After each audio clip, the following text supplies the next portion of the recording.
Hello and welcome to the channel. So today we're going to talk about something interesting. Um, it's definitely an interesting time in when it comes to being a Tesla owner, especially in the United States, primarily due to what's going on in the political sphere. At the center of this is Elon. So recently I was asked a question that sparked my curiosity. Somebody asked me if I support Elon Musk and what he's been tweeting about. And I was like, where's that coming from? And they're like, well, you drive a Tesla. I was like, well, that doesn't mean I support whatever he's doing or whatever he's tweeting. And then they follow up with, well, I am contributing to his antics because I have a Tesla. So me driving a Tesla is funding his antics. And that got me wondering how many people are thinking this way or have that same kind of question or have that mindset. And I feel like it's a lot now to the point that some folks are actually taking out revenge. Before I start, let me preface this video with this. This is not a political video. It's not a video to promote politics or whatever. All right. Just want to put that out there. So with what I said earlier, why this got me to making this video, there has been a few moments where it's been a scary thing to be a Tesla driver in some parts of the country nowadays. And one of the primary driver, like I said, is because of politics and one man. I'm talking about Elon Musk here. We all know Elon Musk he's eccentric, and I don't think that's a new thing. And honestly, that eccentricity in a good way contributed to why we have Tesla and SpaceX and a lot of the technological advancements we have today in EV, space travel, telecommunications with Starlink. So I have to give it to him. He is a smart person. He's a smart guy. But I think the part where it kind of started letting his genius become a problem is when it bought Twitter and took over.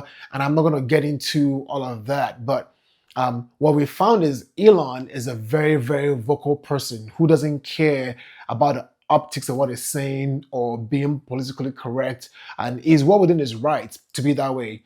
But when he purchased a platform that it could go on and say whatever, whenever, with less filter, that has kind of made it a place where people who are not a fan of him have now made Teslas a target. I mean, it's already bad enough that we have to deal with anti-EV people and diesel truck drivers who like to cold roll. Now we have to think about people who are also Elon enemies. So again, this is going to be a lot more for people in the United States. And if you're in the United States, and even if you're not, you're familiar with US politics and you know how interesting it can get.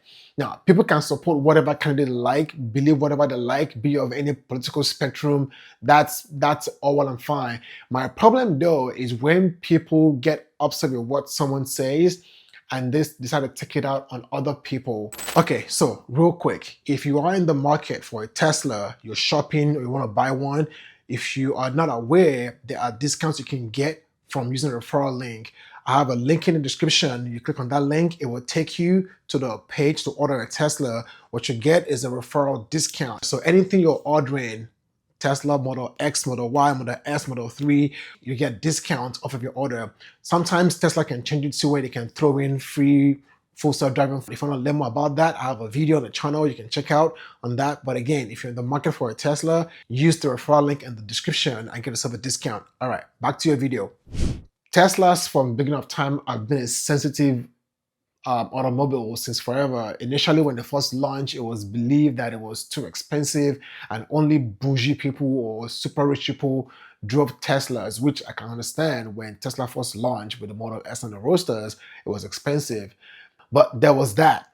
Now, there was a case where, oh, you're all about climate and environment, but it's not an environmentally friendly car after all, because to make the batteries, you gotta go mine all of this precious metals and everything. And then it became, well, you're charging from the grid, so how are you cutting off electricity if you're still using the grid to charge? And then it became a thing about, oh, it's a fire risk, and when it burns, it takes forever to put out the fire. And then we just had all the hurricanes here in Florida that had a couple of EV fires, and I think one of them was a Tesla. And so that became a whole big deal about how easily flammable they are.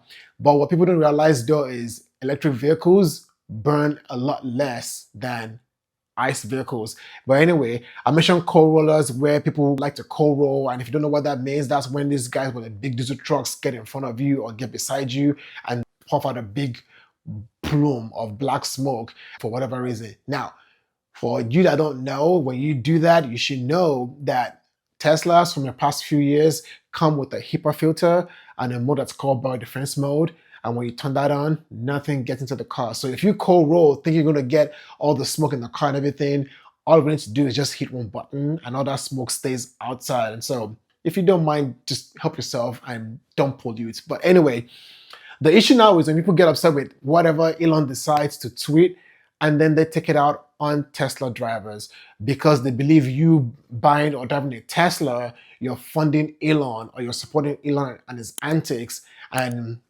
but it's just not the case. Elon has a platform and he has tweeted things that are questionable, between taking jabs at people, retweeting questionable tweets from others, or just posting weird things himself, either about his political enemies or corporate enemies. He just does not have a good filter when he's on Twitter or X, whatever it's called now. The thing though is he's not alone in that space. The only difference is others have a better filter and you don't get to see what they're thinking because they don't put it out there for everyone to see like Elon does. So let's break that down just a little bit. A lot of us work for corporations that have CEOs that support people that have different ideologies or support ideologies that we may not believe in. Like the only difference is they're not putting those things out there publicly. It's within themselves, it's within their family. They're not out there tweeting they hate this or they hate that person. But you don't know what the CEO of Ford or GM values or even your other products that you use. You don't stop using those products simply because the CEO believes different than you. Yes, in some cases, things have come out and people have decided to boycott a product or a company, but in all honesty, those boycotts don't last forever. Like either way, you don't just stop using a product because those guys don't define what you drive or who you are or what you believe in. The thing though is when it comes to Teslas, most people buy Teslas for one or more of these reasons. One is they just don't want to buy gas anymore, or they want the less maintenance. The other one is for the environmental / climate benefit. Some people buy it for the performance of the cars. And honestly, some people buy just for the flex. So people buy Teslas for whatever. But when we now have cases where people are keying Teslas and they're writing F Elon and they're just vandalizing the cars just because they don't agree with Elon Musk or because he supports Trump or he posts something that's polarizing, that's the part where it's like, okay, people, we're taking it pretty far now. Now, you know what's more interesting if you think about it from a political perspective, with a political lens? It actually looks like the Democrats don't like Elon Musk as a person, but they like the climate deals, and they are the ones that were pushing for the whole tax credit and everything that came about recently. Whereas Republicans, they like Elon, but they're not the most EV friendly people. Now, don't shoot me on that one there. That's the most political this video is gonna get. So it's just my perspective. Anyway, with the political climate and how people feel about one person, like, should you be concerned with buying a Tesla now? Absolutely not. I tell you this, drive what you like, but just be aware that if you notice some animosity or you have some weird vibes or some weird looks, it may be due to the person at the top of the Tesla chain. So keep a sentry mode on whenever you can. And so for you that are planning to vandalize the Tesla because you don't like Elon or whatever, you should be aware that there are 9 cameras around the car when they are parked that are always on. There's 8 around, there's 1 on the inside, and those cameras record to a drive that's in the car that can be accessed at any time. So if you think you're not gonna get caught, like just don't do it. Don't get yourself thrown in jail because you don't like one person. If you don't like someone or their products, just don't buy it, just ignore it. There are tons of other EVs on the market that you can buy if you wanna buy something else. But also, just because I drive a Tesla doesn't mean I support Elon, I'm paying Elon. And even if some of the money from my Tesla goes into his pocket, who cares? What's to say the money that you're using for your favorite coffee shop or your favorite outfit isn't going to the pocket of the CEO that is given to ideology that you don't support? But anyway, that's the topic for today. I've just been seeing reports of people taking their animosity against Elon or their Elon hate out on Teslas. And again, I had that question that was asked to me directly if I was comfortable that me driving a Tesla was supporting Elon and his antics. And I figured, you know what, I'm curious to kind of see if anyone has experienced this, and if you are, or if you have, what are you doing to mitigate this? Hopefully things settle down here, but it is what it is. That's the one we're living now.